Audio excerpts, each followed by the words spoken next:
Hello.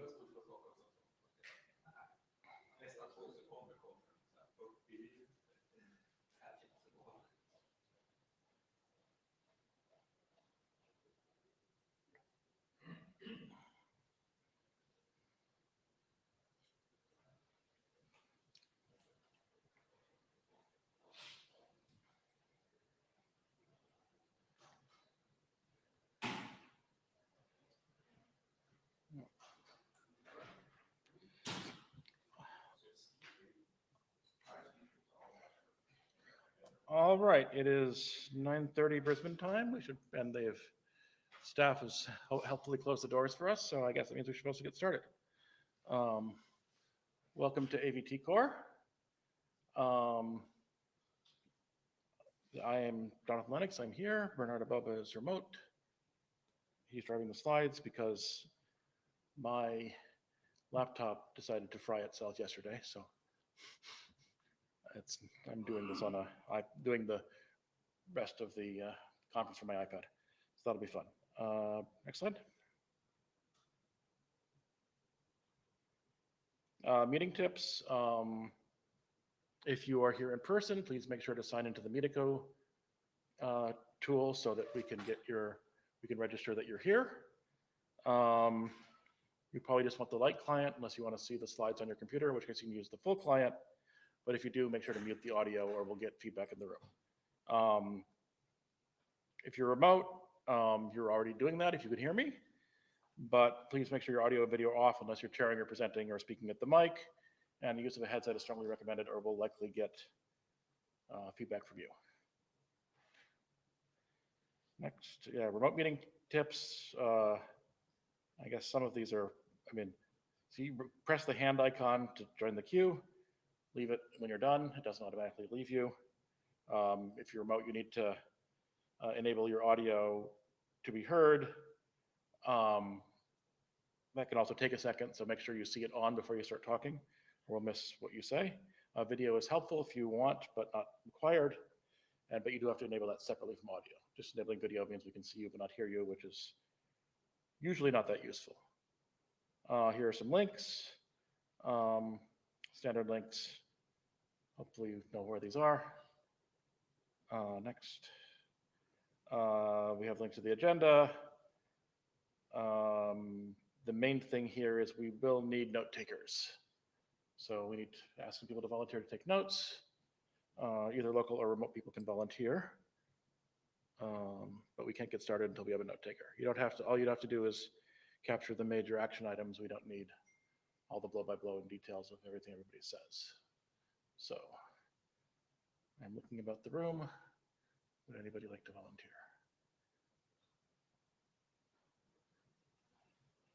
Somebody new walks into the room. Do you want to volunteer to take notes? I do. Do you? No.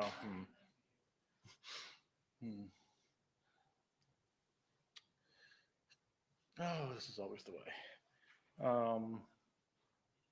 can do it up to a point, but if we're still running at last half hour of the sweat box, I need to drop out. Okay, well, so Magnus will do it for the beginning, and then if he has to leave while we're still going, we will try to get somebody else. And please alert us when you're leaving, Magnus. So, and other people can also follow along in the head. Are you doing the head talk, Magnus? Yeah, I'll use it. Okay, Spencer. Yeah, I just wanted to invite people to look at what Magnus is taking in the notes and do corrections as we go. I can do some of that, but I am going to be pretty focused on a couple of the topics, and it would be better if I was not trying to scribe alone. So this could be a group activity. Yes, please. Thanks.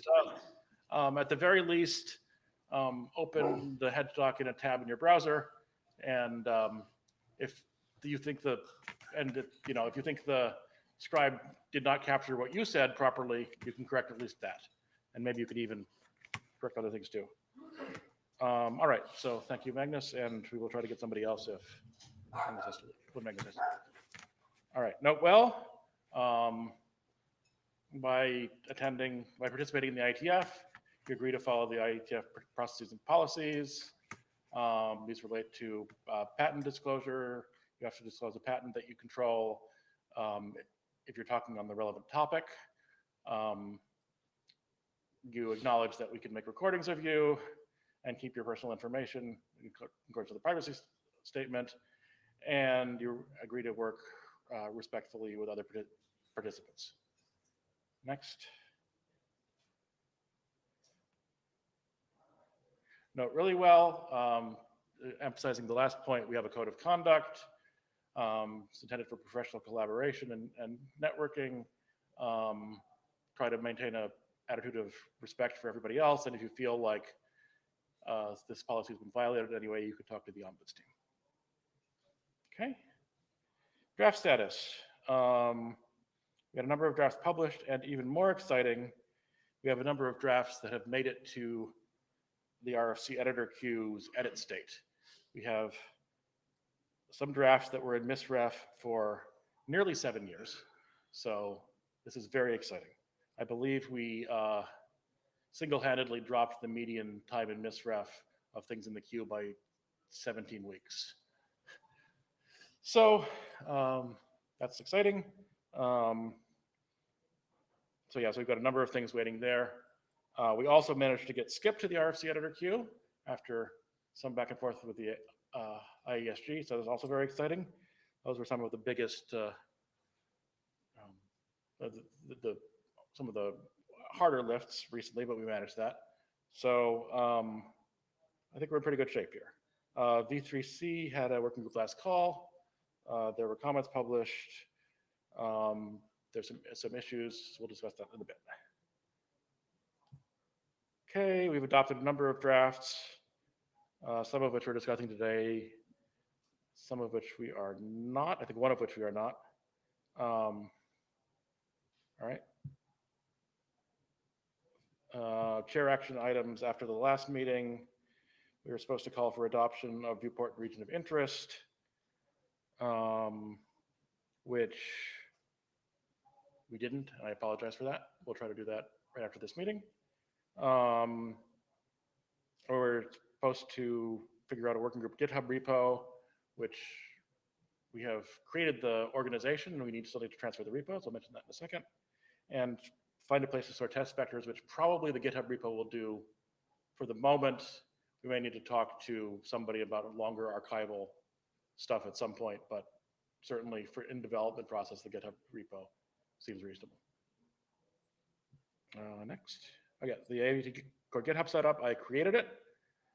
We need to start creating and transferring repositories, and also there's currently a script which automatically emails the list once a week about everything that's happened specifically in the RTP over Quick repo. So we'll probably want to change that to point to the official organization. Spencer, is that your script? Did you create that?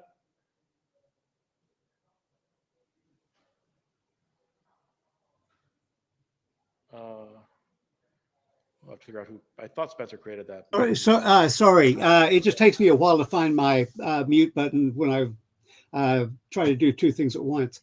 Sure. I believe I created that, and I would be happy to. Make the addition for anything in the repo. Anything in that organization. Yeah, and we should transfer. We should start transferring like your quick. I think there's a way to do a transfer that actually keeps all the issues and PRs and things like that. So we should figure out how to do that and transfer everything into the official repo, but we can work on that offline. And if I could just say also, you might want to do that going forward. Mattis and I have every intention of asking for a working group last call on our draft. So maybe moving it is not the most important thing that the chairs could be doing. That's fair. That's fair. Yeah, if it's almost done, then maybe there's not so much. Yeah. I guess. But yeah, so I think certainly anybody who's got a draft, either as a working group draft or up for consideration, who has a GitHub repo, talk to the chairs, and we'll figure out how to get that transferred into the official working group organization. Perfect. Thank you. All right. Next.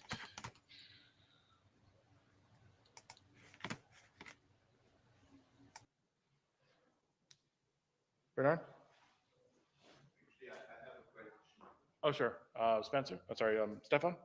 I apologize. I'm not capable of pressing buttons here. Okay. There's a loud discussion going on IETF at IETF regarding the relevance of GitHub and whether GitHub postings of substituting drafts, etc., and when, especially during the cutoff time at an IETF, what rules are we discussing? GitHub stuff that was posted after the cutoff date and stuff like that. I would suggest you set a policy for that, please. Thank you. Okay, yeah. Bernard and I will discuss that. And generally, I'd say probably we should say we're discussing the drafts as published. But you know, if you have comments on them, you know, obviously you should comment on them as soon as they're published, and those should get tracked in GitHub, but probably also should get discussed. Anything substantive should also get mentioned on the mailing list. Spencer? Yeah, and I just wanted to confirm that what we've been doing with the RTP over quick draft was basically that we're working in GitHub, but we publish a draft before every IETF meeting and every AVTCORE interim, so that you don't have to be following what's in GitHub if that's a sufficiently high sampling frequency for you. But I mean that this is a problem that we can solve. We just need to make sure it stays solved, because it won't stay solved by itself. Yeah, agreed. I think, yeah, basically making sure that, you know, something is published either before a meeting or you're planning to discuss it, or when something interesting is happening. Murray? Just on that top point, have you engaged RTC Web about this? Because I keep getting word from the chairs over there that we shouldn't expect any further interaction with them at all because they want to shut down. But if you've reached out to them and you're getting a dialogue, that's great.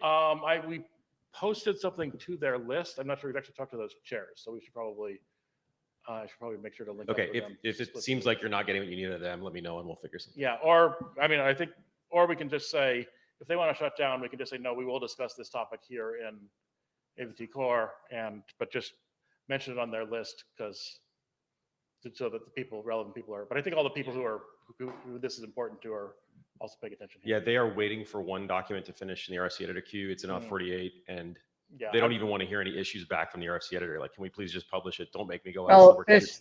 this stuff relates directly to that draft. It's a problem with the draft. So are you getting any responses when you ask these questions? This is what it's a black hole right Yeah, now. yeah, we did get a response from Justin, Okay. which we'll talk about. All right. Yeah, so yeah, we're talking about this draft somewhat more in a bit. And then other author action items. I think all of these, I think everything but green metadata has an actual slot here. I'll talk about them.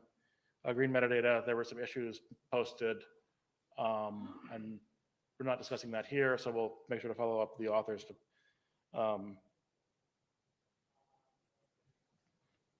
when that is done. All right, I think that's it for the chair slides. Is that the last item? Oh, the IANA registries, yes. There's an issue with this IANA registry. Magnus is working on a draft, which I think he has in his GitHub, but not published yet, to close that registry. We also, interestingly, could not identify any RFC that actually defined that registry. So we think it must have been created by some chair or AD just emailing IANA at the time, which is a little strange. So I think that probably lowers the bar to closing it, because we're not actually changing an IETF consensus. But so we'll probably have that as a topic for discussion, either in our next interim or our next meeting. Yeah. Jad, have you guys talking with IANA about it? Like, I mean, there, as you said, like the bar could be really low, Yeah, So we I can mean, just talk with Ayana like, hey, there's no defined thing. Nobody using it. So can we just kill it? yeah, I mean, I mean, we have an existing RFC that we don't have an RFC that defines it, but we have a later RFC that says make sure to put things in it. So we want to at least update that. So, and I think they basically, we told Diana, they said basically just tell us what you think is the right thing to do. So we want to actually, we're doing it just to make sure we have consensus on it rather than So just, my understanding, we need some work to actually not kill the registry, but I mean to update the documents that's actually putting things in the registry. yeah. Okay, good. All right, so here's our agenda. Anybody want to bash this? Otherwise, we can get started. All right. And we're just on time, excellent.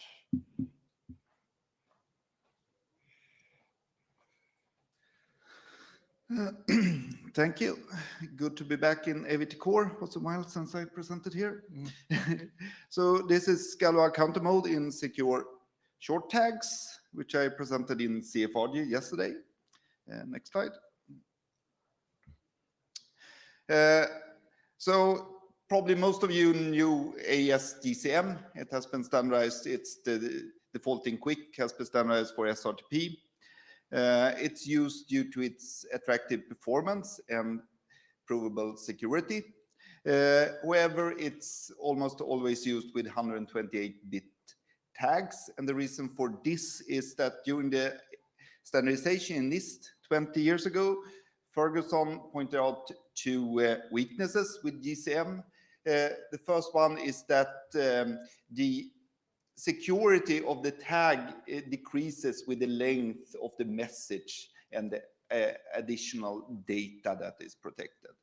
And the second weakness is that a successful forgery, by doing a successful forgery, attacker can recover part of the authentication key. And this is then very serious when you have short tags, because then you can do that time and time and time with just 2 to the power of 32 work. During the NIST standardization project, and during this, Ferguson thought they should go back to the old way of doing things, but McGraw and Vega argued that that was not high performance, and they kept the current. As a comment to NIST, Nyberg suggested alternative changes, keeping the additive encryption. Nothing happened with this. I think one reason is maybe that IPsec had already started using GCM. As far as I know, IPsec is still referring to like a pre-standard version of GCM, not the final standardized one. Now instead NIST standardized some requirements that has been criticized, and now NIST is planning to remove short tags in GCM completely. If you want short tags, CCM provides that, but CCM, as you might know, has worse performance. It seems like people are then preferring GCM with long tags. Next slide. This I might not have to tell you so much, but there's a lot of use cases for short tags. One example is radio link layers. So 4G and 5G, which is close to my heart, use 32-bit tags everywhere. It will be very likely be increased in 60. And another use case where short tags is useful is, of course, in media encryption, and especially audio where you don't care at all if a single package is forged, because it's hardly noticeable because it encodes so little audio data. And as said, you cannot use GCM. So if you want short tags, you need to use something with worse performance, like CCM or ASCTR with HMAC. and the performance, like half the performance or something like that, might be even less. Next. So what is Galois short tags? So this is some small modifications to the ECM algorithms. It completely follows the recommendations from Nyberg 20 years ago, and already 20 years ago, the security of these changes had been proven in several papers that they are referring to. It's a general construction, so you can use it with any keystream generator, not just AES, but I think everybody here probably wants to use it with AES if you want to use it. Has 3 changes. It uses 1 additional key, it refreshes the keys every time, and it uses the little endian version of G-hash, which is called polyval, which is faster on modern, on little endian processor, which is basically the only thing we're using these days. And G-hash and polyval can be defined in terms of each other. And GCM SST has been under standardization for many years now in ETCSH and 3GPP. ETCSH has published specification of this integrity mode, and 3GPP are working on integrating it in the 5G standard. So this is very good ground. If CFRG would adopt it, they might change it, but then it would only be better. But I think it's very usable already now. Next slide. So these are the changes compared to GCM. The change part are highlighted in green. What you do is that, so GCM uses a fixed key H. In GCM SST, H is derived for each nonce. Also, there's a new key Q, which is also derived each nonce. And these, of course, cost a little bit extra to derive. There's 2 extra AES invocation if you use AES. But that is typically compensated by using polyval. Polyval is faster than G-hash if you run it on modern CPU architectures. When we tested it, it was hard to see any difference between GCM and this, but of course, is some difference between depending on length. Next. And here's the decryption, and it's same changes compared to GCM. Next. And the benefits you get, what are the properties you get? So performance, as I said, is very similar to GCM. The benefit is that you can use short tags and you get the expected security from the short tag. So if you use 32 or 64 or 80-bit tags, you get 32, 64, and 80-bit security. In respect of the message length, and there is nothing happens in a successful forgery except that the attacker gets a successful forgery. They cannot recover key material. And looking at the equations for short tags, you get T-bit security if your N is the number of blocks in your plain text, M is the number of blocks in the AAD. So as long as the tag is less than 128 minus the logarithm of the number of bytes plain text AAD divided by 4, you get T-bit security. Compared to GCM, you always only get T minus the logarithm of the same thing. So if you have 32-bit tags, you get much less than 32, and then you have this problem with key recovery also. In the specification, we have adjusted Pmax and Amax, which is the maximum length of P and Amax, to get the perfect security for 95-bit tags. If you have an application where you use less plain text and AAD, you can get perfect security for a little bit even longer tags according to this formula. Same thing as before with GCM, you should not reuse the nonce. In GCM, you can, the confidentiality breaks anyway. Next slide. So here is tag lengths. I took a look at SRTP tag lengths, what has been registered for SRTP. But of course, the same thing would apply if you would like to use this in Quick for media, or you want to use this in S-frame.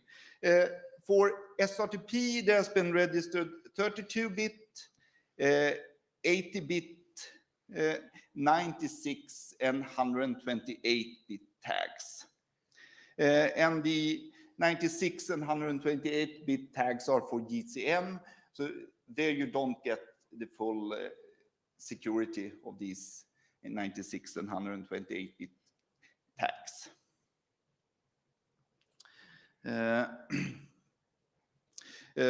You only get T minus 0.25 times that, as I said before, and it should be. And if you look at this, in late we had HCTR plus HMAC. AVTCORE decided to standardize GCM, even if it has longer tags. And also PERC decided to standardize double GCM, even if it has longer tags. So history shows that IETF has been choosing GCM with longer tags. The only reason is that it's faster.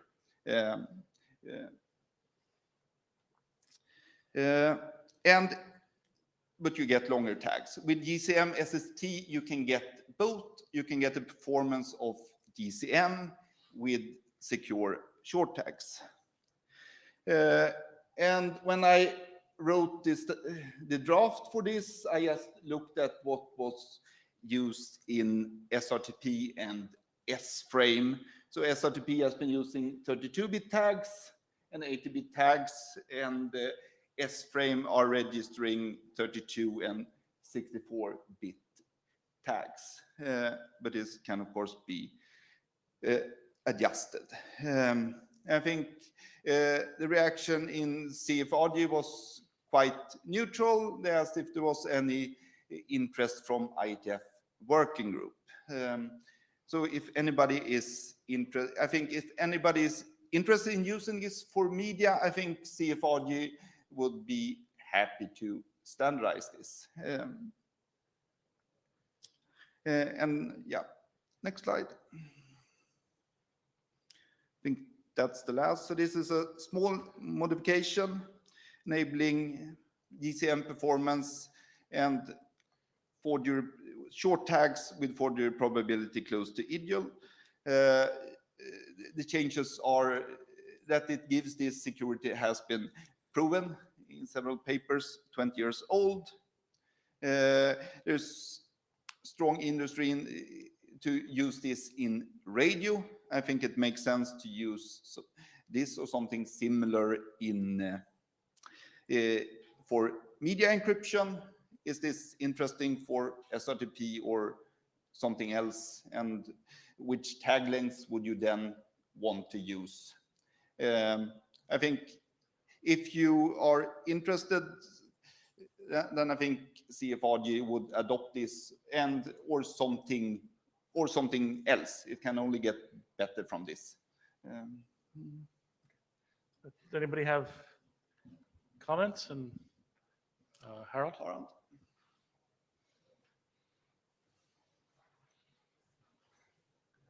So, Harald Strand. Hello. In Google Meet, we're strongly interested in getting more secure 32-bit tags. So yes, we are interested. Yeah, great to hear.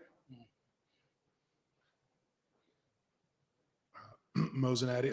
I'm also very interested in this for a lot of applications, including audio, like you said. One thing I wonder though is a lot of the reason people use GCM is they have hardware support. Yeah. How easy is it to, or is it even possible to have a software fallback to some parts of fixed function hardware to implement this, or you really need to redesign hardware from scratch to be able to use this? I guess I think this is, if you design it from scratch, I think this is a superior solution. Scott commented on the CFRG, and he seemed to want to reuse the whole GCM, and then you add something on top. I think that seems to work. It gives a little bit less performance, I think. I'm not sure about the exact security properties, but I think it resembles the old CVC mode that McGrew McGrew designed before GCM, I think. Yeah. So I think that would work, but you lose some. But you're talking about an alternative design to this. That would be an alternative design. Yeah. If you want to reuse it depends on how your hardware looks like. I don't know what your hardware do exactly. I think you need to show exactly how your hardware look like and what it can do. Like if you have GHash, you can implement Polyval from that. If you have AS, you can implement, but if you have GCM as a black box, then you need to do something slightly different. But I think if you're interested in having short tags, I think let's tell CFRG that, and they can work on something. Yeah, I think there's great interest in having short tags, having some security. We already have the short tags. We just don't know if they're secure or not. Yeah. It would be a big benefit if something like this was standardized, but with the lens that the reason people are picking GCM today is because of a lot of reasons. It's hardware performance, not just computationally efficient, but it's already in the hardware. And any way to retrofit or layer on top something else that can use fixed function hardware would be useful. Yeah. Okay, so it sounds like there is interest, but I mean, we shouldn't go forward on trying to write in the actual specs until CFRG actually adopts it. I understand there's chicken and egg, but we can feedback that yes, people are definitely interested in something like this. Yeah, I think if you write something that would show CFRG that you want this, but it's like maybe just go and tell CFRG that you find this interesting. I mean, if you have that in the minutes, we can point them at the minutes to this from this. Yeah, okay, that's good. Yep. Okay, cool. Thank you. Okay, so V3C is next. Who is presenting? I would be presenting. This is Lauri. Can anyone hear me okay? Yes. All right, brilliant. So let me get started. So during the working group last call phase, we received some comments from Krister and Jonathan, which we greatly appreciate, of course. This is the first time that we really got some proper feedback on the draft. So now it's time to start addressing those comments, and that's somewhat what we did after the reception of the comments. We didn't have time to resolve all of them, and there are still quite a few open in our GitLab repository, which I'll come to later. But let me quickly talk about the ones that we did resolve, at least partially. So the first one was related to the STP grouping. This comment was a valid one. So we were erroneously using an extension of the group attribute with optional parameters, which is not actually supported by the RFC that we were referring to. So we removed that option from the draft of ours and rethought how it would be done. And instead, we're proposing to use the media-specific format attribute to signal these. Which is how it is now described in the latest version of the draft. We later then received comments from Jonathan explaining that we can't actually use these 2D video media format parameters to extend them with V3C specific attribute parameters. So we need to actually now rethink this approach a little and figure out how we can have these V3C specific parameters as part of the SDP for scenarios where we want to have static V3C related information signaled over the SDP. This in all likelihood will require some additional specification text then. We were previously under the assumption that it would be nice to just use the existing media line format attribute to extend it, but yeah, it seems that it can't be done. So maybe there is a need to add a new attribute that conveys this information and then registering this with IANA. Something to discuss. That's one way of potentially solving it. So yeah, this issue isn't fully resolved. We probably need to revisit in the next calls and next meetings. Some insight into whether it makes sense to actually add a new attribute would be appreciated though, or if it will just complicate the design a little. Yeah, I guess the question is whether these need to be on something other than just attributes of the V3C payload itself. Because that you can do, right, as much as you like, but if you're trying to put something that's outside the parameters of the V3C payload itself, then things get complicated. But we should figure out if yeah. So maybe a new attribute is then the cleanest way of dealing with this. And yeah, so in our thinking, there is a need to kind of have this then specified. So I assume that this attribute can be then registered with IANA as part of this draft later on. Is that how it works? Sorry, could you say that again? So if there is a need for adding a V3C specific attribute in the SDP, we can register it with this specific. Yeah. Okay. Yeah. Good. All right. The specification define SDP attributes if that's needed. All right. Very good. So that's probably then the way we need to consider resolving this issue. Yeah, I didn't have time to do it or propose the design for this meeting, but for the next one then. Okay, then clarification of the packetization mode. So there was an example where the packetization modes were incorrectly used, and that was actually an editorial issue that was not handled properly when we were removing the packet support for different packetization modes from the spec. It actually ended up still being visible in some of the examples. So we've fixed the example, so now it should be clear read.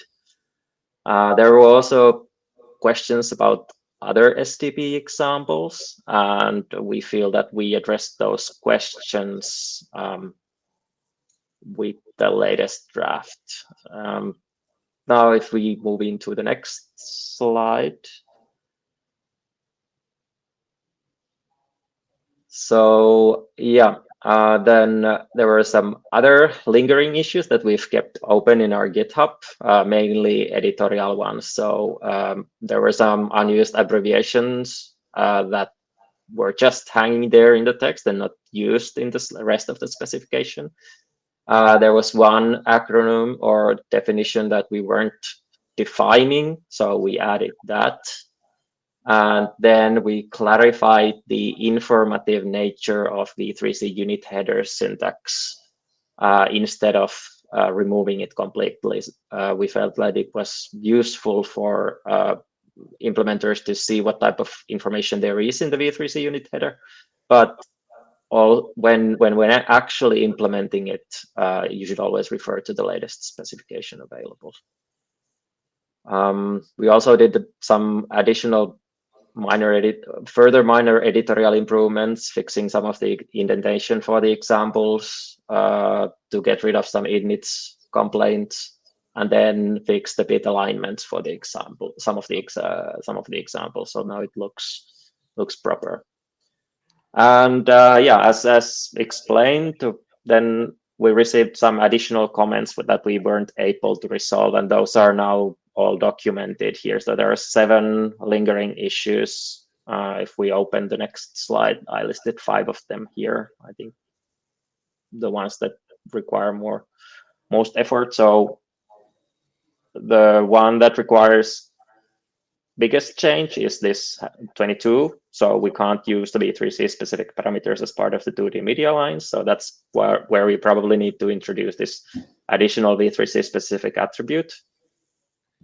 And then I guess the one other big change is this reconsider the need for 3 different transmission modes.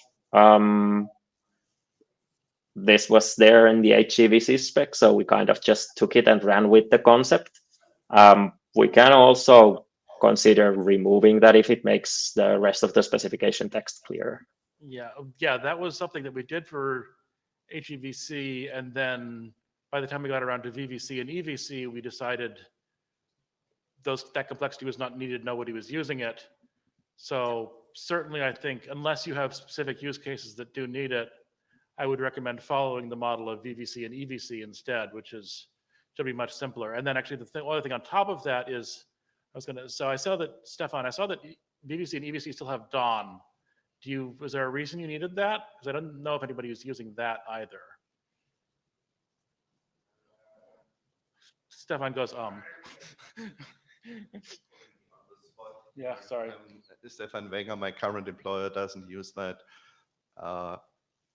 I think I have seen that being used though, yes.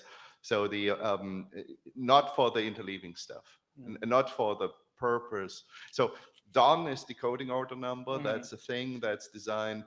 The original intention why that was included was to allow interleaving of packets in case you have, drop tail routers or something like that leads to bursty packet loss. And there was at some point the idea that when you kind of interleave stuff in a very deep fashion, that you could avoid or that you would have some sample data around the packet that you lose, and then you could do error concealment, stuff like that. That's where it came from. That was en vogue 20 years ago, and not anymore. So, but I have seen DON in the wild. I've seen so DON, the use of DON is signaled by max DON, they've signaled being larger than 0, I think, in the SDP. I've seen that, yes.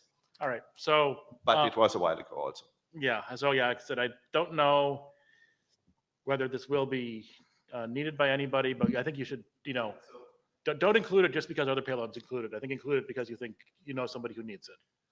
So fair enough. Let's review. Yeah, I would also suggest to really cut there, because not only is that stuff,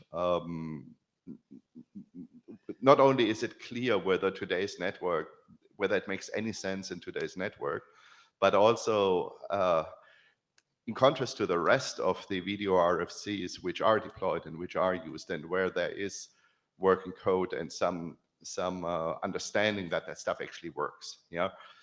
Especially for MRMT, I don't think anyone has ever implemented anything even remotely resembling that. So whether that stuff actually works is not clear to me.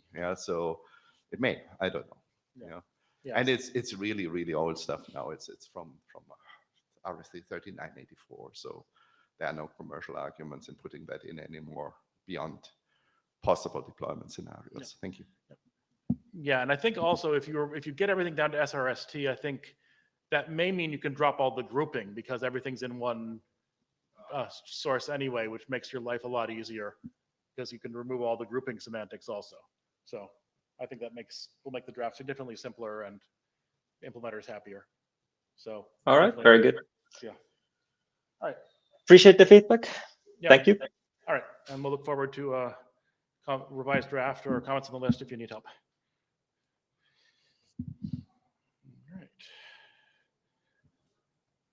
not this, and RTP over quick. And this is, we have this 20 minutes, yes. All right. Yeah, go ahead. Okay. Hi. Yeah, short update to RTP over quick. There are the slides.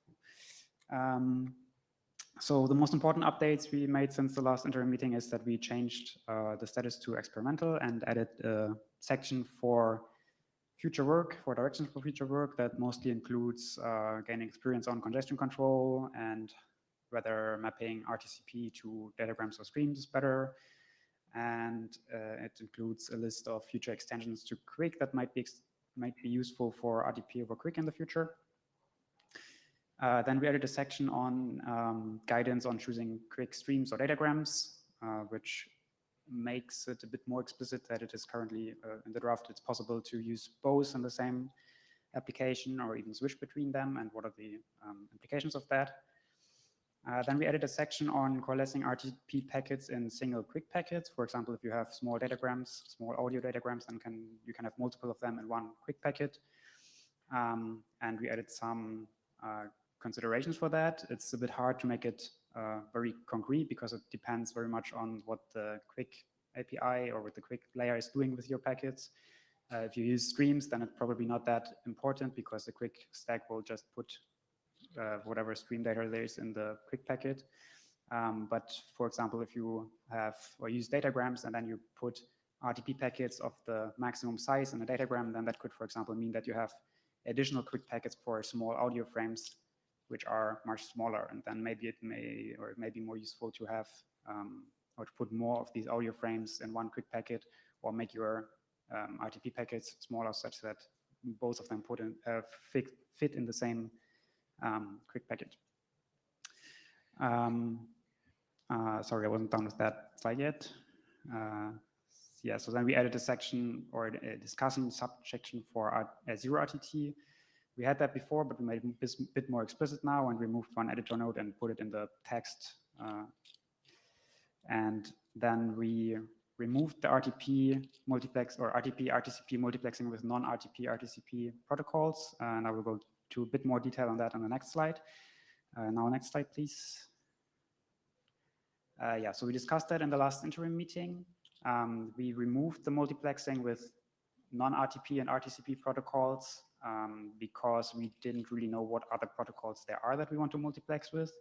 And if we just use the multiplexing based on the flow identifier that we have for RTP, RTCP multiplexing, then we technically could multiplex any other protocol as long as it works with that flow identifier. But the problem is that it kind of bypasses the Quick ALPN mechanism, and it would require something similar to ALPN on top of ROC or in external signaling or somewhere, so that you can actually figure out what protocol you're using. And then there was a comment from Martin Thompson a while ago that we shouldn't make it too generic and should focus on making our use case work instead. And so we removed this from our draft now, and we added, or last time I already mentioned 2 drafts that could or describe how this could work in the future to still fulfill the same requirement.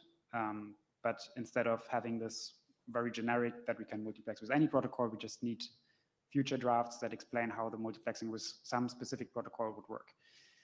Last time I was asked to go into a bit more detail into how these future drafts could look like. So I have an example of 2 drafts, which I will quickly explain on the next 2 slides.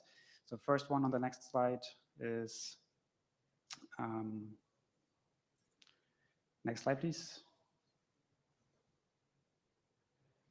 The first one is about one protocol that maps something similar to data channels to Quick.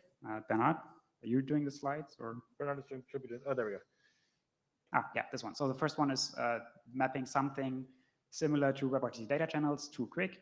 I don't know if that specific protocol will be useful for anyone, but it serves as an example here how you could do something like this multiplexing in the future. So the details of this draft are not too important, but just to explain how it generally works, it just maps, or data channels are basically a stream of large messages, and they can be ordered or unordered or have different reliability properties. And here in this draft, it just we just map one message to one Quick stream. So you open a new Quick stream for every message, and then if you want to have them in sequence ordered, then you have an optional sequence number. and you can use different reliability options based on canceling quick streams, basically. And then we added an open and close message to open a new data channel and explain what are the properties of this data channel, for example, ordered or unordered, or the reliability or priorities. But the important thing here is that the open close message, or every following quick stream that contains a message on that data channel, starts with the flow identifier, or here channel ID, that has the same property as the RTP over quick flow ID, which is basically just a variable length integer describing that one channel. And then we wrote another draft on the next slide that explains how these two protocols, like this data channel thing, for example, could be multiplexed with RTP over quick in one quick connection. Next slide, please. So this multiplexing draft basically defines a new ALPN, which says that this quick connection using this ALPN uses RTP over quick and this data channel protocol in the same quick connection. And then it defines two modes of multiplexing. One is that you could explicitly assign flow identifiers to RTP streams or to data channel IDs. And the other one is that you could, for example, use one fixed bit in this flow identifier or channel ID to identify whether this is a data channel or whether it's RTP or RTCP. And then which mode to use is not yet specified in the draft. You could, for example, use two different ALPNs for the different modes. But yeah, that's the basic idea, is that you use the flow identifier to multiplex them and have an additional draft to define the ALPNs to make sure that you always know which protocols are used in that quick connection. Bernard. Yeah, I think Peter can also speak to this, but the idea of running the data channel protocol over quick has been thought to be very problematic because that protocol is extremely inefficient. It uses, at least in the web, it uses an event-based model, and the result of that is it overflows. It doesn't have proper interfacing of the receive window to the application consumption. So basically, that's I think in the web, particularly in the design of web transport, that was a non-starter. I don't know, Peter, do you want to comment? Well, are you talking about an API that would be on this, or that? Yeah, the protocol on top implications of implementing the data channel protocol would imply the data channel API. I mean, I think it would be a mistake to use the same data channel API from the WebRTC API to do something like this. I think it makes sense to just stick a flow ID or a channel ID or whatever at the front of a stream, and that's how you demultiplex streams that are correlated together. Yeah, so the idea of this data channel protocols, I don't know if that will be useful for anyone. It was just easy to write as an example to show how multiplexing with other protocols and RTP or multiplexing RTP with other protocols on the same quick connection could work. So because that was asked for in discussions earlier about multiplexing, and we didn't want to keep this in the draft anymore now. So we removed that from our draft and wrote this draft to show an example how this could work with other protocols. Data channels may or may not be useful for anyone, but if you want to have another protocol that you actually want to multiplex with it, then you could write some protocol that uses some multiplexing like this. So you're not asking for adoption of these other drafts. It's just an example to show how. Yes. Yes.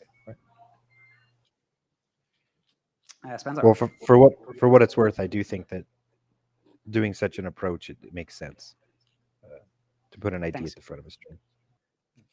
Spencer? Yeah, thank you. I'm still trying to do too many things at once. So I think one of the things that I took away from discussions with Mattis on work that went into the slide was that we were trying to think about multiplexing kind of in general, and that feedback like the feedback we're getting from Bernard and Peter about a specific possible two protocols that could be multiplexed or shouldn't be multiplexed is extremely valuable. I think a reasonable question for the editors on this draft is to say, is to ask, how much do we want to anticipate there? One of the things that I've wondered about privately was whether we're likely to end up with people running, basically, are people going to be excited about adding a new ALPN for rock in the first place? So, we just got some. I think we may be too early in the process to speculate, but I'd really like to hear opinions from other people, because I know what my opinions are, but other people are likely better informed. Thanks. Or is the queue empty? Sorry? Queue is empty, or? Yeah, queue's empty. Okay, so yeah, that was about multiplexing. And I think we have a list of a few more changes that we merged after the last interim meeting. It's just a long list of pull requests that we merged since then, and the next slide as well. I won't go into detail of about these, but if you're interested, then click on the links in there to see the diff. Next slide. Then we have currently one remaining open issue, which is basically just a general cleanup of the current draft. We merged 2 more pull requests yesterday that were already some editorial changes and fixing spelling and such. But yeah, so we are done with all the other issues. Next slide. There are a few other works going on in other working groups, or the multiplexing stuff I just talked about, which could be done or could be useful for RTP over Quick in the future. We have talked about them in the past, a lot of things. We decided that multipath and ICE and NUT and multicast are out of scope for our draft, but if there will be future documents making these things possible, then that may be useful for RTP over Quick. And the same for the multiplexing thing. So if you're interested in that in the future, then these documents may be useful. Next slide. We still have signaling, which we moved to a separate draft a long time ago that Spencer opened, that we probably need to come back to now that RTP over Quick will be done soon. And I think Spencer is interested in collaborators for this, of course. Then please talk to him if you're interested in working on that. Next slide, please. I'd just like to say that I've had a gracious offer from one other person to collaborate. So thank you. Yes, Mavis is exactly right about that.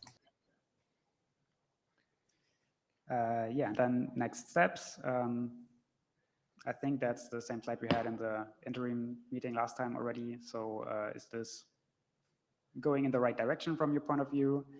Are there other things that we need to consider, things that we missed completely, or is going to working group last call by maybe IETF 120 something that makes sense? Yeah, any feedback appreciated, and of course also reviews of the draft would be very helpful.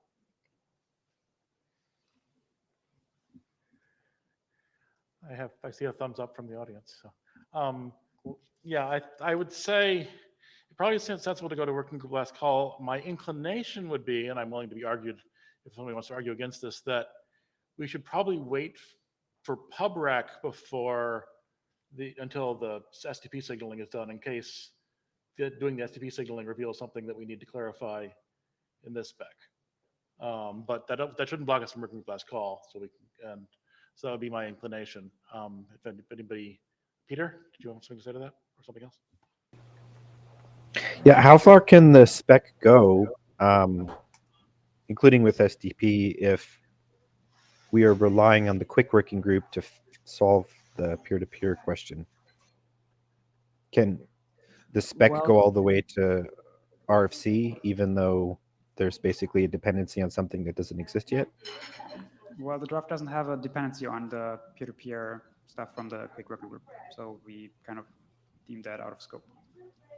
Well, yeah, I guess what I'm saying is it useful to have that defined, even though many of the uses of RTP over Quick would be peer-to-peer ones, but the peer-to-peer part is not defined. I mean, I think, just to respond to that, I think that, I mean, SDP and ICE are different things for standard media. And, you know, yes, SDP assumes IP addresses are directly connectable to each other, even though that's not true in many cases in practice, but it works for those cases when at least one side is reachable. And I think we could define an SDP that works in the case where one side is a publicly reachable IP address, and it would work for those cases. And then we would still need the peer-to-peer traversal solved to handle those other cases. So I feel like those I are guess probably, I'm not sure it's a whole solution without that piece, but I think it's a separable spec. I guess that's what I'm asking is, are we happy with publishing a document that says, here's how you do RTP over Quick, but it's only defined for client server really, and then peer-to-peer will come later? Because that sounds like what we're doing. I'm just double checking, like that's what we're happy with. I mean, I would say if you think we need that, then you should work with people who want to define that in Quick Working Group. Okay. Hold on, I think Spencer and Bernard are in the queue. Then you are, I see you. If you want to press the button. Oh, yeah, there you are. Okay. Spencer? Yeah, thank you, and I'm getting faster. So, I wanted to make sure that I'm actually looking at the notes, that basically what I'm going to put in the notes is that the SDP spec is not blocking for working group last call, but probably is blocking for PubRec. Is that what we said? That's what I was thinking. If you want to argue with me, feel free. But that was my no. That sounds very plausible.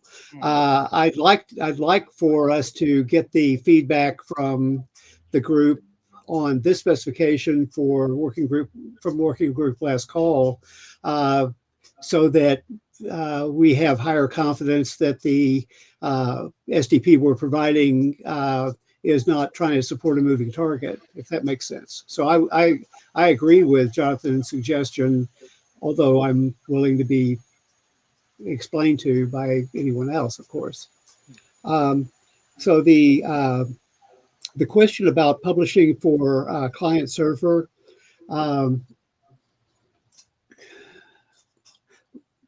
Metis, you and I have seen several versions of these slides. Did we have a slide that we did not have a slide that put up the contents of the new future directions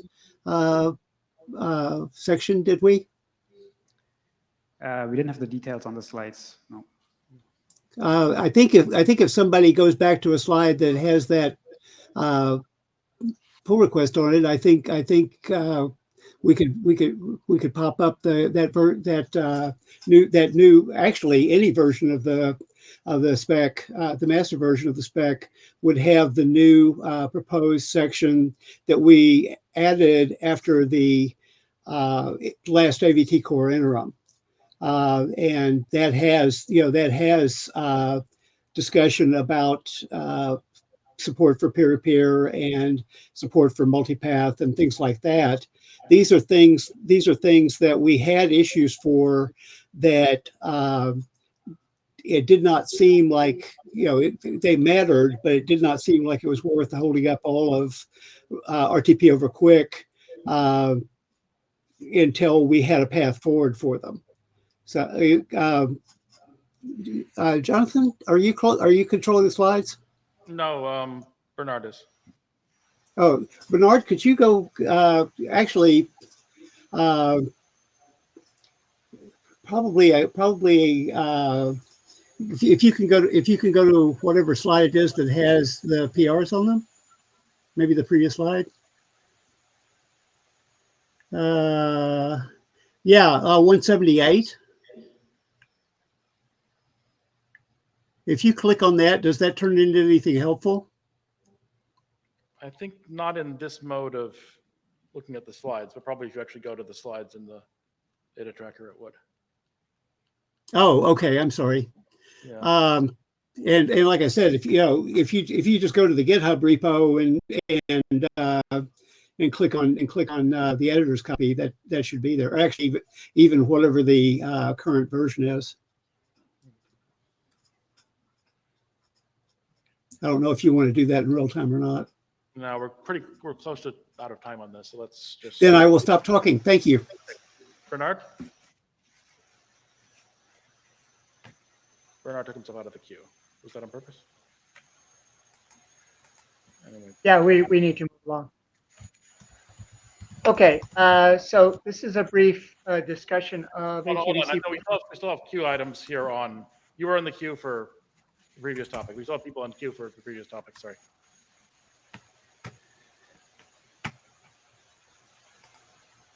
York, I guess you're up. Okay. But try to keep it quick. I effectively wanted to say that the yellow highlighted question that Mattis had on the last slide, I would certainly answer with yes. Probably rather we are effectively finished. This has been dragging on for way too long already. We have been pretty much removing all the critical bits. I would not see that we should have any dependency on peer-to-peer versus client-server versus whatever mode. We have done this for different specifications at all. This is mostly an encapsulation mechanism here. So I don't see any strong dependencies on anything else. And ideally, we could do the working group last call before IETF 120 so that we could have some time there to spend to flesh out any critical issues in person if there were any left, to make good use of that time. Yeah, agreed. Thank We'll you. try to do that. Magnus? Magnus Westlund. Yeah, I say just go to the working plus call. When it regards to Peter Thatcher's comments there about dependence, etc., I don't obviously signaling is one aspect. There's several potential steps and levels of signal extensions you can do, etc. And the peer-to-peer. I mean, the ROC is primarily about the mapping on top of Quick, while the peer-to-peer aspect is saying, okay, how do you actually get that? Yeah. Point peer-to-peer quick connection in place. Yeah. So I think they're separable issues and can be separately addressed. Yeah, I think that the peer-to-peer is going to be necessary for a full solution, but this does not block this piece getting done. Okay, and I think then we're over time. So thank All you. right, thanks. And now Bernard, you can go on to your presentation. Yes, we're over time, and I apologize. All right, so we'll try to be quick. Basically, at the virtual interim, we talked about issue 22, which was issues with receive-only codecs. To give a short synopsis, basically some browsers are currently only capable of receiving it, HEVC, that would be Chromium, for example, and I believe Firefox. Other browsers are able to send and receive, that would be Safari Tech Preview. So the question was potential issues with potential negotiation failures in these cases. So here's a very basic summary. Currently, Chromium does not include H.265 in an offer on a send-receive M line because it can't send H.265. So it's making a strict interpretation of RFC 3264. And so when Chromium offers to, say, Safari Tech Preview, it will not offer H.265, and what will end up happening is Safari Tech Preview and Chromium will end up sending H.264 back and forth, which is not ideal because Safari could send H.265 to Chromium. And so in this issue, people have discussed various solutions, one of which is to have separate M lines for send only and receive only. But we got an interesting comment from Justin Uberti, who is also the author of JSIP BIS, which this issue partially relates to, suggesting that basically that Chromium should include H.265 on the send receive M line. Which is interesting because if you actually did do that, I think it could work. Although it's not what the code does today, and it's probably not very compliant with 3264.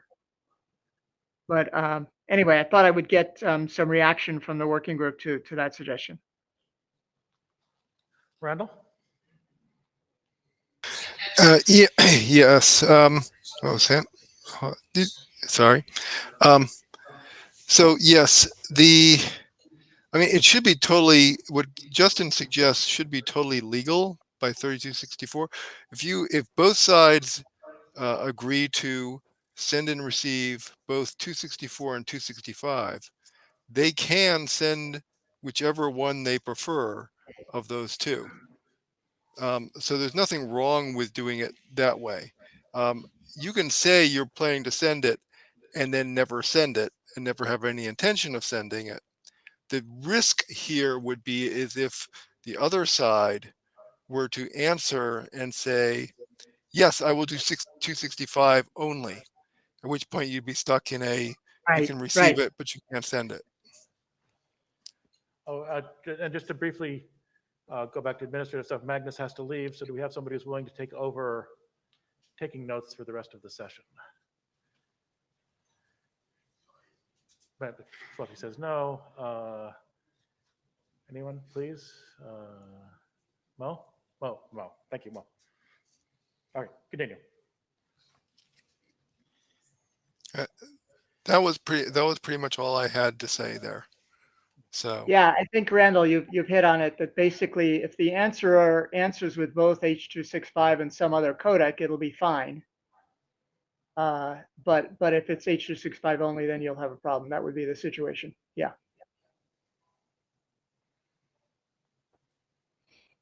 Any other comments?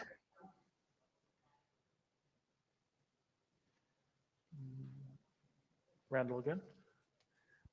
I mean, in the unlikely instance of them accepting only the codec you can't actually send, you could then just renegotiate and say, okay, screw H.265, we're doing 264. Right. Okay. Hello, Alveston.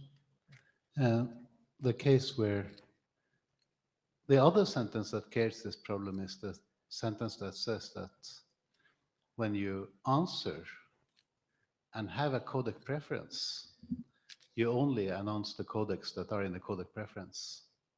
I think that's what the sentence says. The result is that if the offerer says 264 and 265, and the answerer says, well, I prefer to receive 265, then the answer will not contain 264, and that's a loss. So the interaction between the answerer being able to set preferences and the list of codecs announced is, I would call it suboptimal. I mean, if we stuck to only using send-receive codecs and on send-receive M lines and using send only and receive only, if we need to do those other codecs, that problem would go away. But the fact that we have this problem is because people don't do that. Send-receive M lines is a bad idea, but we have to live with them.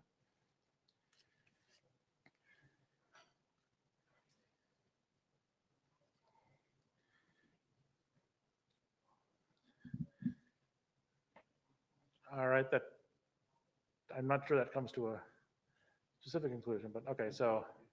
But yeah, so please, if you're interested in this and have opinions, please provide them in the various GitHub issues in IETF and W3C, and we'll try to figure out what to do. Thank you. All right, great, thank you. Peter, you're up next. Okay. Next slide. All right, so an update since last time. I didn't put it on the slide, but the feedback I got last time was to duplicate the payload type, and that was already in the spec, so no change there. And also to make the duplication of header extensions the default, but also optional. So it was required previously, so I just made it optional with this paragraph that you can read here. And that's the only thing that's changed. I didn't actually hit the confirmation on the submission yet, so it's not in the data tracker. But if everyone's okay with that paragraph, then I will. And that's all that I've changed. So if you want, you can read the paragraph and tell me if I should change it. So as an individual, I think the one thing we do want to clarify is that any header extensions that have start and end bits or other things that are different for different packets of a frame, like frame marking or AV1DD or the other Google thing, which I can't remember, you need to actually mark the start and end properly. So they're going to be different for different packets of the split up encapsulated S frame. I don't know exactly how you want to word that, but I think we do need to do that for everything to work properly.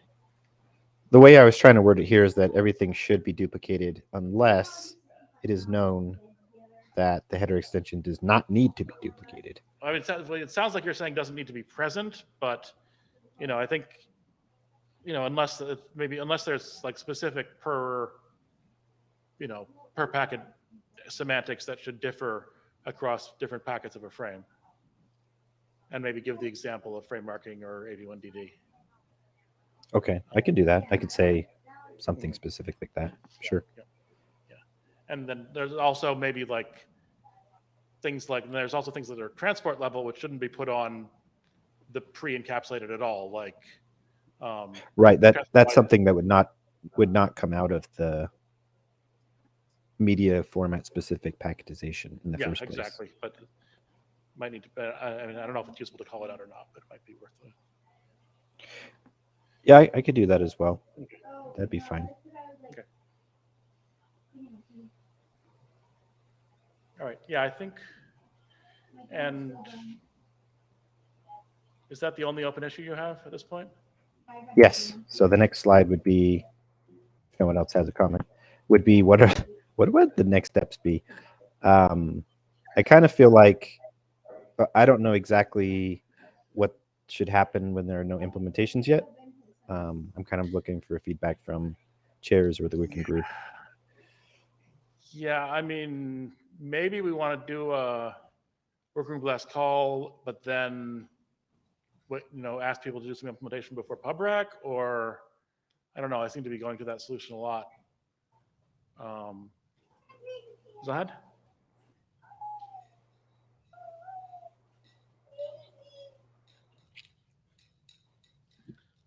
Jahad, as individual, I must say that now it is here in this working group. So I'm a bit hesitant about going for working last call, not really saying like this is really working in implementation or feasible at all. I mean, in the paper, all things looks good, but when you start to implement this one, you say like, oh, there's a lot of problems. And I think if we progress this document without this kind of like at least one kind of implementation or like an implementation experience, that we might actually find like a lot of problem after we have passed the working, when push the button to publish it, and then people will start to look into it and file lots of issues. So I would like to avoid that kind of situation. Yeah. I would certainly say we shouldn't do PubRec and send it to the IESG before we have that kind of implementation experience. I don't know if doing some working group last call to give people a stable thing to implement to, which we can then, if we find problems, do a second working group last call after making changes, would be reasonable or not. Yeah, I mean, if you chairs have that kind of thoughts and agreements, then I think that makes sense. Okay. But without that kind of confidence, like, okay, we need to see this is implemented somewhere. Yeah, so it's very hard. Yeah, I mean, I think the two things we want is A, implementation experience, and B, wider review. Calling working group last call might induce wider review, or we can just sort of ask people to do it anyway. But I do agree we need implementation experience, which is probably often the best review you're going to get anyway, because you often find things when implementing that you don't find when just reading.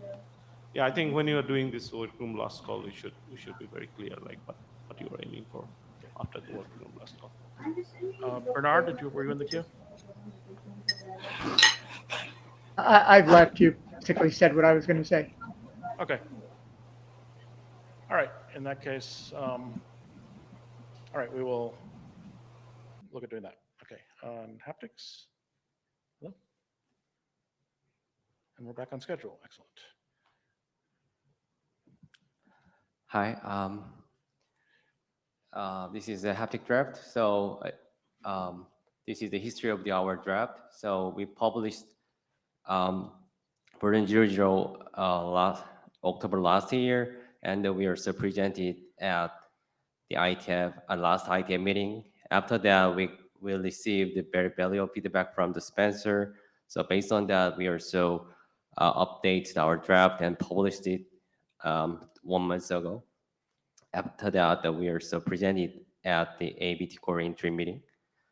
After interim meeting, we also filed the security consideration section. So we also published the draft version 02 a few weeks ago. Next slide, please. So this is a status. This is the detailed contents of the latest draft. So first of all, we updated the security consideration section. So we added the basic security issues, and we also added the haptic device-based security issues to reflect the unique haptic characteristics. And then, as we mentioned in the last interim meeting, FDIS of our main reference impact document is ready. So we also update the reference section too. Next slide, please. In terms of the INI registration, the current version only updates HMPG media subtype because the time-level media type registration will be done by the draft, which is haptic time-level media type. But after we published the latest version, we got a in-person feedback from the Jonathan on the mailing list, and we realized that we need to register the haptic as a SP parameter. So that will be added shortly in the section 6. Next slide, please. And as I mentioned, we are the FDIS document is ready, so raison document process is scheduled to start, and we always suggestion and the feedback are welcome. And we are waiting for working group adoption call. As I remember, the last interim meeting, our item also one of the item of the chair's working item, but I think there's misses. So yes, I apologize. We were supposed to do it, and thank you. We'll I just want to check it. Thank you. Yeah, that's all. Okay, great. Thank you. Yeah, and like I said, we'll do that adoption call shortly. Thanks. Okay.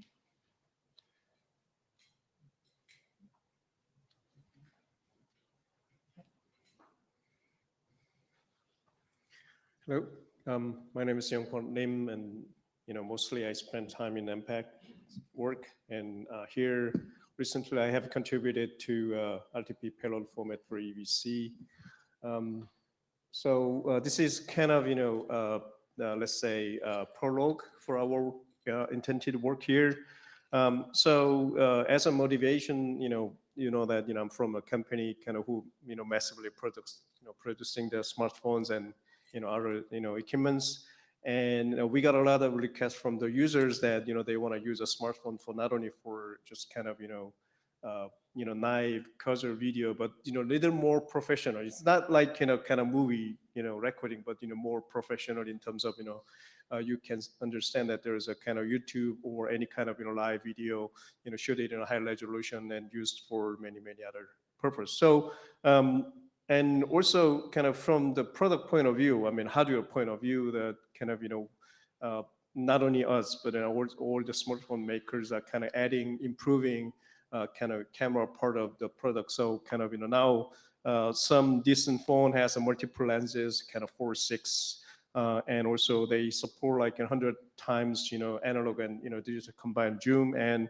support kind of 200 megapixels, and also start support RAW format as well. So kind of it's really improving in the sense. We have kind of tested, as that there are a lot of codecs already implemented in a smartphone. So like an HEVC, BBC, and AV1, but kind of none of them are suitable for professional or semi-professional content creation. So if you go to next page, then so now we have started to looking at something called the kind of professional video codec. So main difference here summarized in a table, you can understand that professional video codec is for the taking the video content suitable for multiple decoding and re-encoding steps. So if you use any kind of conventional video codec, then you will have a issue of losing the quality and adding a lot of noise. So if you decode it and coding again, then you start to lose it the coding gain again, or so you also lose a kind of quality again.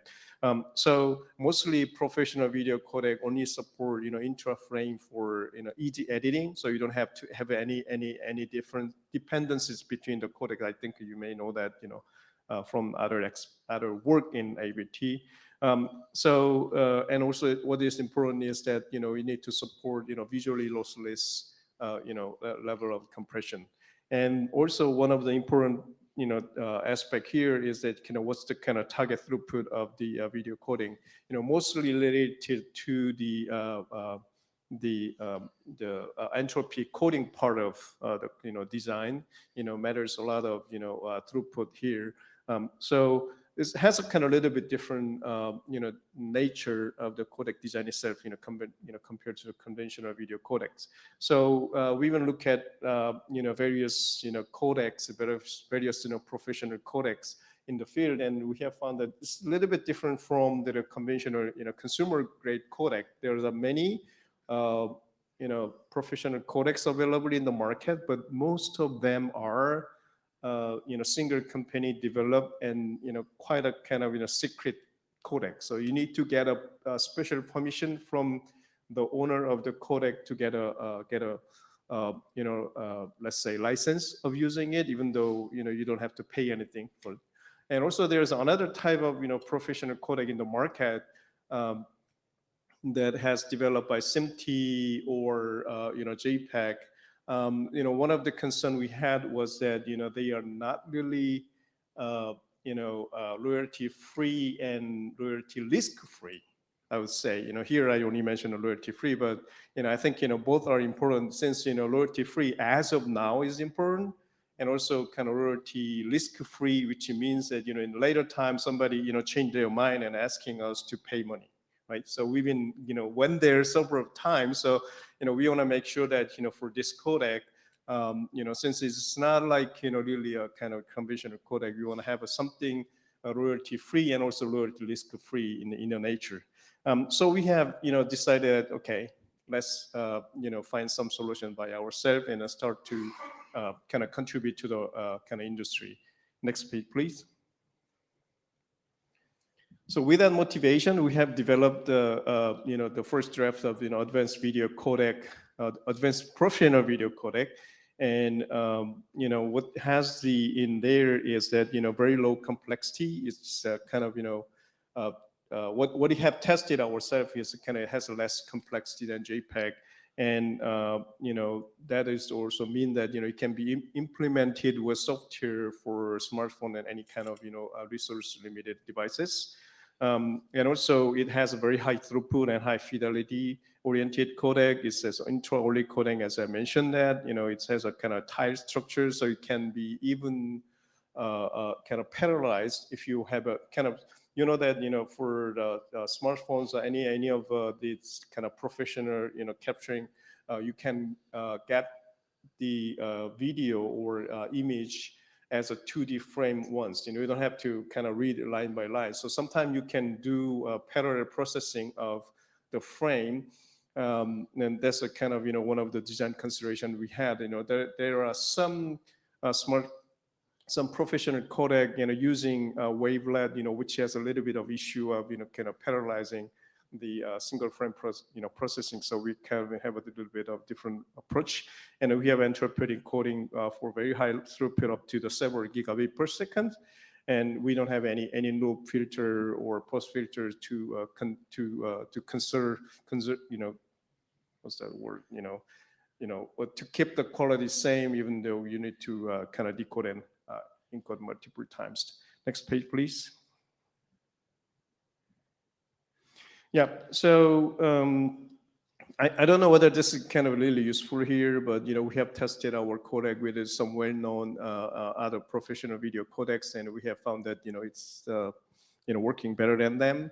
And also we have decided to make this one to be more kind of open standard basis, open software and open spec as well, so that kind of anybody can use it, for any purpose, in their needs. So we have tried to design this codec with, proven to be royalty risk free, which means that, we have an example, for example, it's not only a way. One example is that we can find a reference, public reference, like in a paper published in more than 20 years. So if somebody has a paper and also patent, that means since paper is 20 years old, it means to be kind of proven to be free.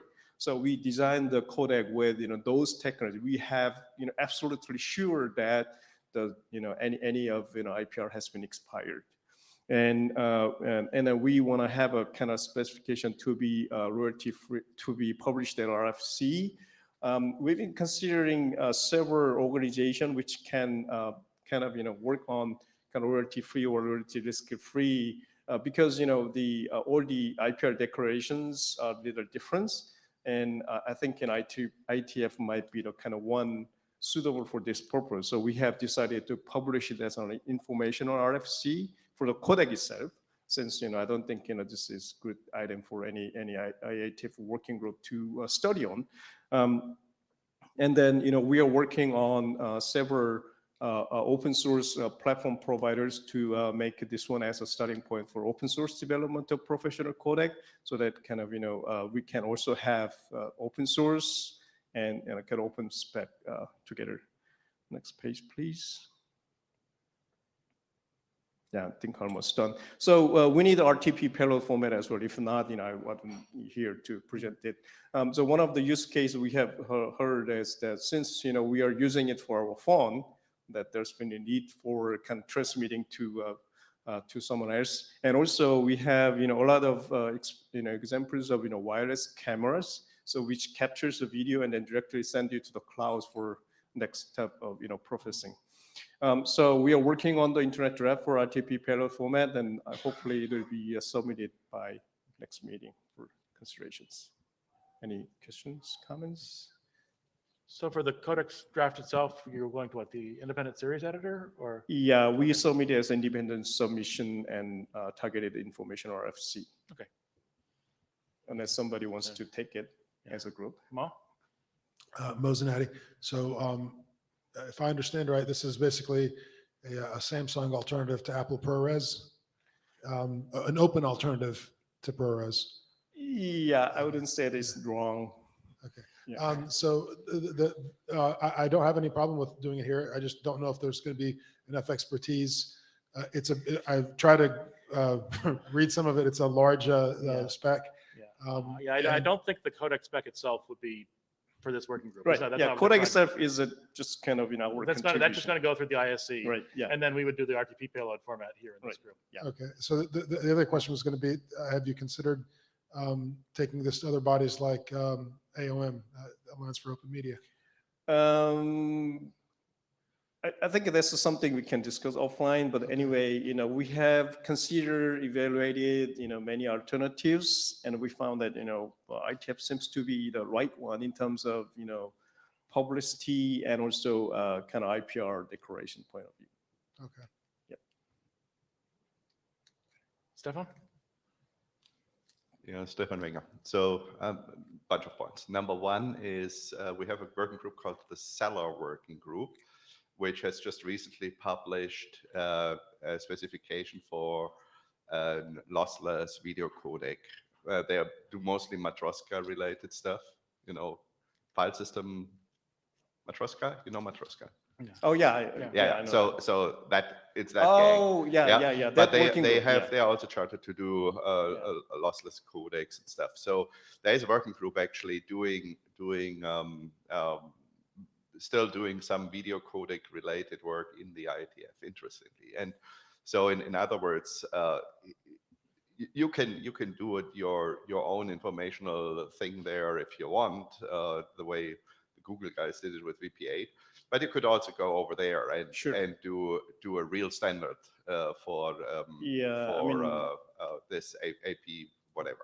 So that's number one. Number two is with respect to payload formats. Have you considered just throwing that thing into the MPEG-2 or MPEG-4 container and use the existing payload formats of just sending it over? Then, I mean, as a starting point, you don't have to do anything, right? And normally, I think doing tailored payload formats for the video codecs is usually to avoid the clumsiness and the trickiness that surrounds streaming a file format essentially over RTP. But when you're doing lossless or almost lossless stuff, that's, I mean, the few bits you can drop there, who cares, right? We're not talking about more than 0.0 and then some % impact there for optimization. So that's what I would suggest to consider also, rather than doing an RTP payload format for a spec where the spec itself is a single company spec that's not yet stable. That's my understanding, at least, right? So maybe a little bit too early to go here with that thing. Thank you. And then finally,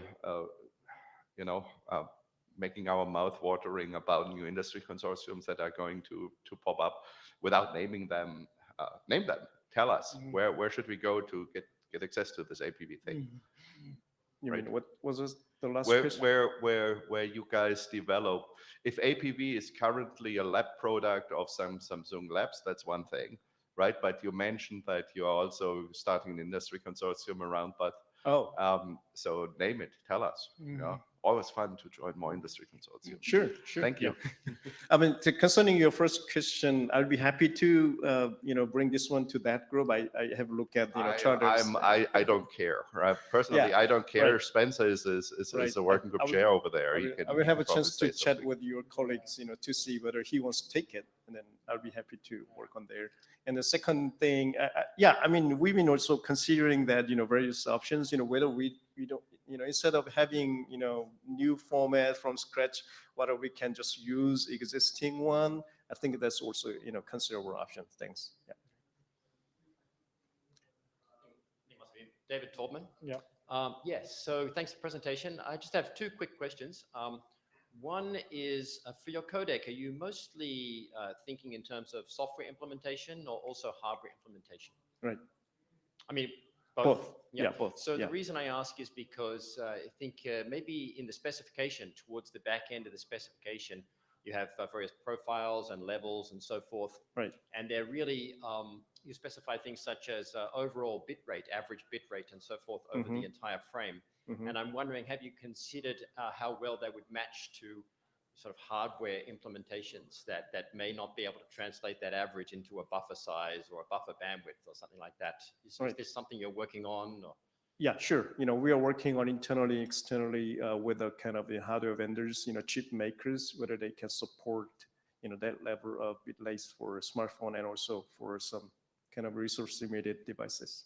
Yeah, especially memory limited, if it's external memory, that sort of thing. Okay, so that's sort of a work in progress, is it? Yep. Okay, great, thanks. The other one I was just to ask you, have you considered high throughput JPEG 2000 amongst the codecs that you considered? Because it's also the high throughput JPEG 2000 standard is exactly in this space. Right. Yeah, I think one of, JPEG was kind of really kind of mostly suitable, codec for such a purpose. We were not so sure that, whether they can be royalty free and also royalty risk free.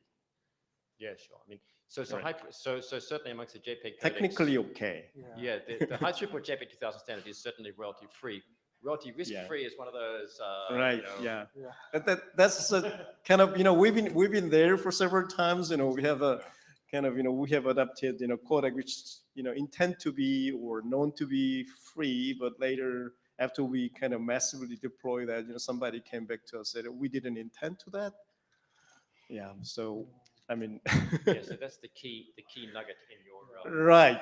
Yeah. So if any of JPEG family of standard has been proven, then I think we wouldn't have to do this by So basically, ourselves. anything which is at least 20 years old. Right. In every respect, including syntax, everything almost. Whatever. Yeah. Yeah. Yeah. Yeah. Cullen offered me, Stefan Wenger, Cullen offered me to jump the line here.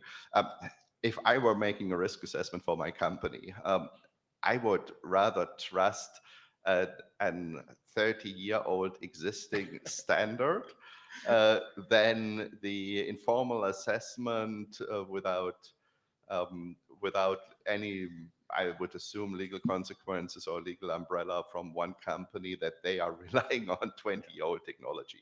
So that's a hard sell, a very hard sell, right? Right. And yeah, thank you. I agree with Stefan on that one. But I know, just think of that. Actually, I was bouncing back to I'm glad to hear it's working for hardware too. I was bouncing back to a question about the IS. I do think IETF is a good place to bring this. I like that idea. But that still leaves a bunch of choices there. Have you talked to the ISE? Have they accepted publishing this at this point, or? We don't know yet. We Yeah, just okay. submit it and then waiting for any further review or progress. Yeah, that could be another option. If we gotta, I guess what I would say is the ISE would be my least favorite way of doing it at IETF. But if that works for you, it's great. Or, but there might be better ways. What would be your most favorite way of doing it at IETF? Yeah, I AD think sponsor like everyone else. No, sorry. one of the reason, one of the choices, and as I mentioned that, IPR declaration framework, I think, IETF seems to be suitable for, let's say, kind of protecting any future risk. In the sense, some of, we've considered in other organizations, other one of them could take so many times to, so much time to get the response back, even though it could be a really, computer work. Other is really naive or, vague in sense that we cannot really but I think, IETF has a good framework and also have some history that we can pretend protect. I think doing it as an informational draft out of a working group in IETF, perhaps a new working group, perhaps it wouldn't, but doing it that way with a very much, this is a record of a system that matches some open source, not we are trying to redesign this system, we are documenting what exists, like that type of RFC. Informational would be a great path, but maybe ISC would work as well. Yep. And then we are waiting for any kind of recommendations or advice, how to move forward. If you are interested in, we'll be happy to. Yeah, sure. Thanks. Yep. Spencer? Yeah, I just wanted to follow up and say on the discussion on Celler, Celler is chartered for lossless codecs, but that is a conversation that we could have with the area director, who I believe is in the room there, Murray, and with the working group itself. So I look forward to talking with you. Have a great day. Yep. Thank you. Go ahead.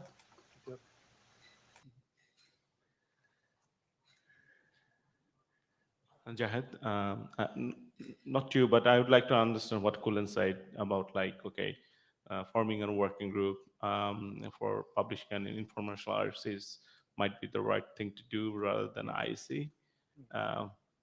But IEC has been publishing this kind of what is already there, and just as an informational RFC, right? So I'd like to know, my understanding is if we want to form a working group to do it, there'll be more parties interested in the work.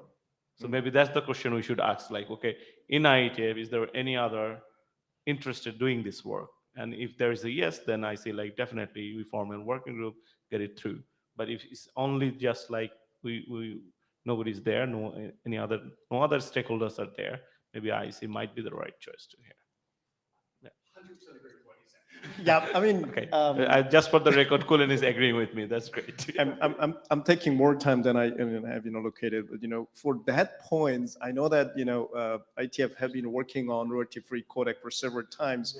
So I don't know what's the current atmosphere here. What's the kind of people's mind here that we can do one more time, or we shouldn't do it anymore.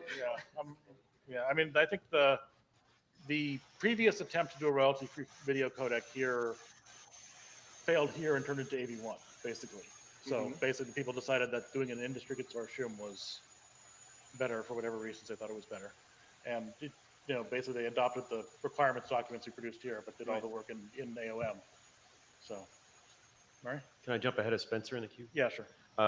After Wednesday, I am not your AD anymore, Zahid is. So he's the one that can talk about sponsoring or what have you. Well, I just want to make sure you're not looking. I mean, I definitely don't want to do the codec in this working group. It's definitely out of our charter. So it'd be so it'd be under the scope of either Seller or something new, and probably Art, not Wit, but I don't know exactly where the split would go. Where is Seller going? I think Sellers is still in Art. Staying in Art, yeah. And that one is one of mine. So, but yes, for this, you got it. Yep.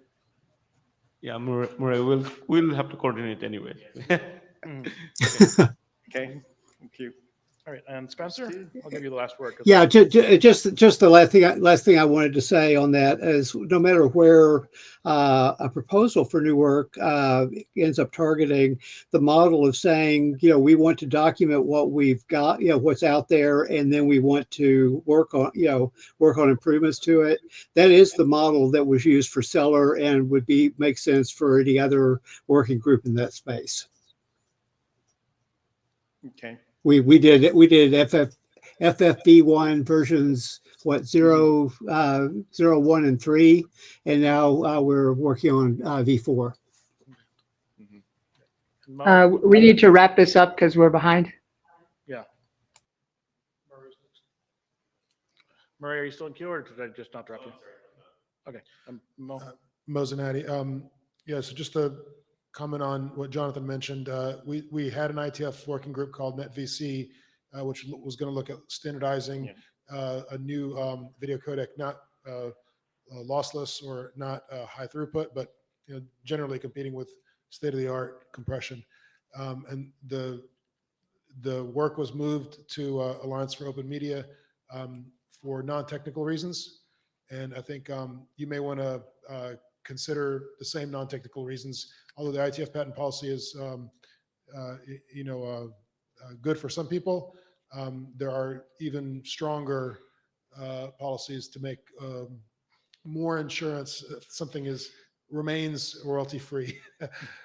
So you may want to take that in consideration for where you decide to put this. If royalty-free is one of the main thrusts of this. Yeah, I mean, AOM, I think, I can say that, we've considered that, but wasn't very successful because of many reasons, and I cannot disclose that because, it's not. We can talk offline and see if it can be. But anyway, we do need to move on, so let's. Yep. So. Yes. Okay. All right. So anyway, So thanks for a great interest. Whatever comment you have, please feel free to send me. Thank you. Great. All right. And so JPEG 2000, who's presenting? Are you presenting that? Pierre, are you here remotely? Yep. Can you hear me? Yes, I can. All right, great. So thanks for putting this on the agenda. So very quickly, if you go to the next slide.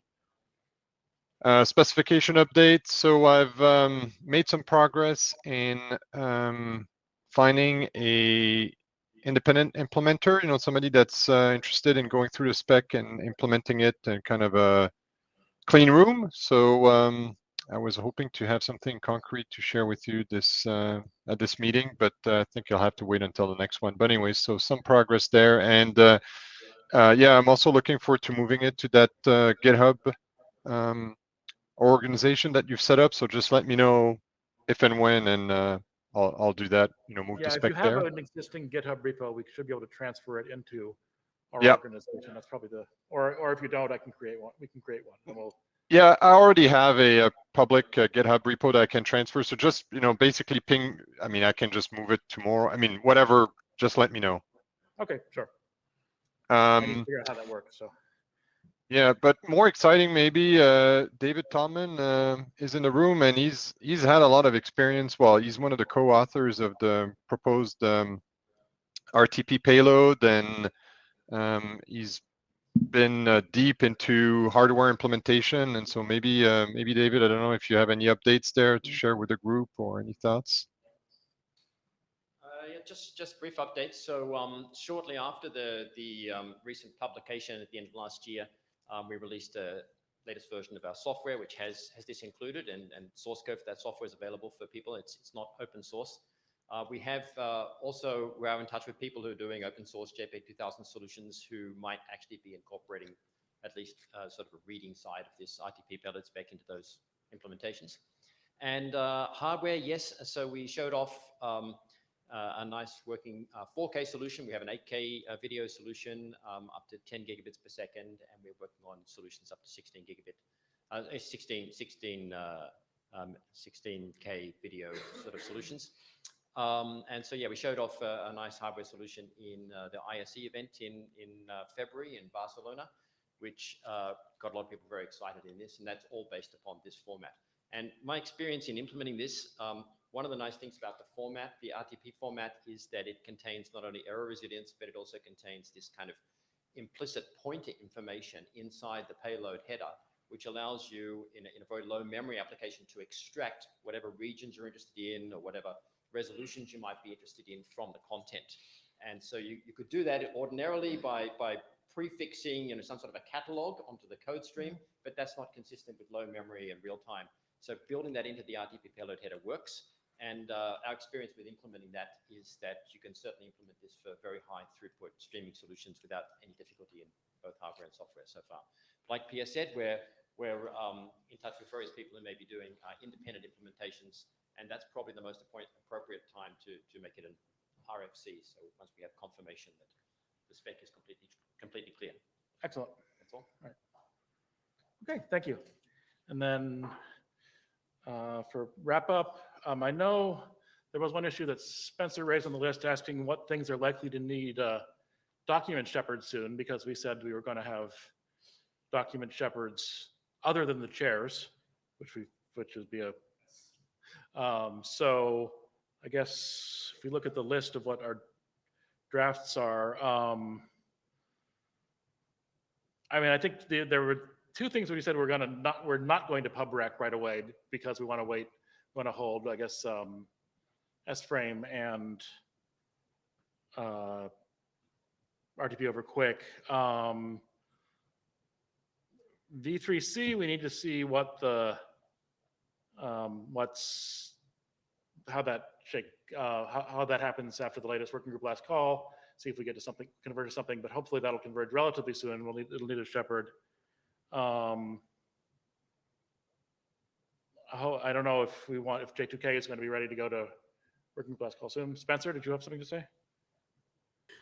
Yeah, I was just saying I continue to offer to be a document shepherd, even if we're not pub recking Rock right away. And I don't know if you're starting a list, but this might be a good time to corner people. Okay, yeah. Thank you. Like I said, yeah, I'm not sure what we have that's ready for pub rec right away, but thank you for volunteering, and we will certainly reach out to you when we have something. Altanai, who's that? Hi, Altanai from Cisco Meraki. I'm just wondering, could you summarize the responsibilities of a document shepherd? I would like to volunteer if it's okay for beginners to do that. Yeah, it can often be useful. It's basically, there's a list of things you need to make sure are ready before a document is set to the IESG. And then you make sure that, as the process goes through, Cullen, do you want to speak to this? You might have better explanation. I was going to make a co-author. Anthony, I would be happy to co-do this with you and work through it together if that worked for the chairs. Yeah, sure. Absolutely. That'd be Yeah. awesome. So basically Thank you. it's, you sort of, it's easy. Yeah, it's easy. And you keep on top of, make sure that, if somebody doesn't seem to be responding to the latest email, you nag them and things like that. So yeah. So all right, yeah, that sounds. Thank you all for volunteering, and we'll definitely keep that off the chair's plates, which will make the life easier. Other than that, I guess we need to figure out, need to look at exactly what our action items are. We have two things we're supposed to do a adoption call on, which we will, I think, I'm sorry, this is why I should be taking better notes or any notes. We need to do an adoption call on haptics, and we need to do an adoption call on region of interest. I think that might have been the ones we had for adoption call, and then we're going to do working group last calls on, somebody remind me.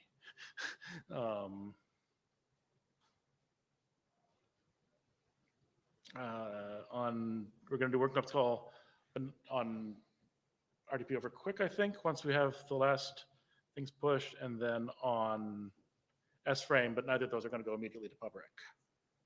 I think that was basically where we were. Did I forget anything? Yeah, I think we're going to need to do adoption calls on haptics and on region of interest. And we need to do working group last calls on RTP over quick and S-frame once the last few small issues are resolved. And we'll need to check whether there's anything else we need to resolve. All right, thank you all very much. Thank you, Murray, for being our responsible AD until this time tomorrow. Thank you, Zahed, for being our responsible AD starting tomorrow. As we move, as this working group ends up in its, I believe, 4th area. So we have been around a long time. Thank you all very much. Thank you. Jonathan, I think that if you guys are in 5 areas, that makes you an ace. Yeah, something like that.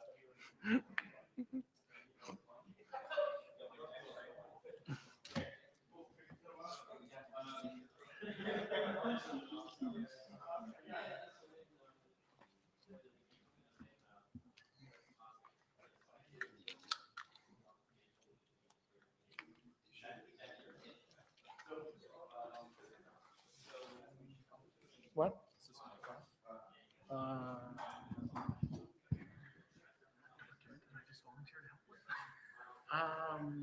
You didn't. You volunteered. Basically, she volunteered to be, you know, in our list of people who will do.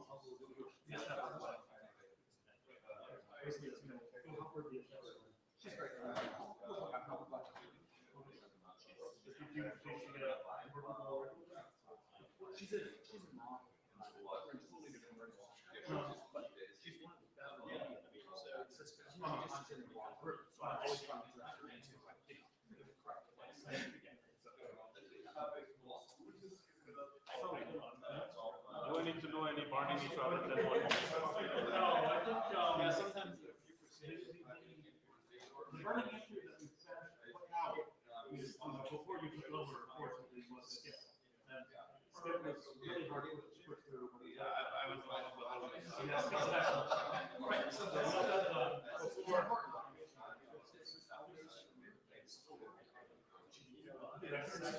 I know for long, just a little bit around, you know, like nice to see.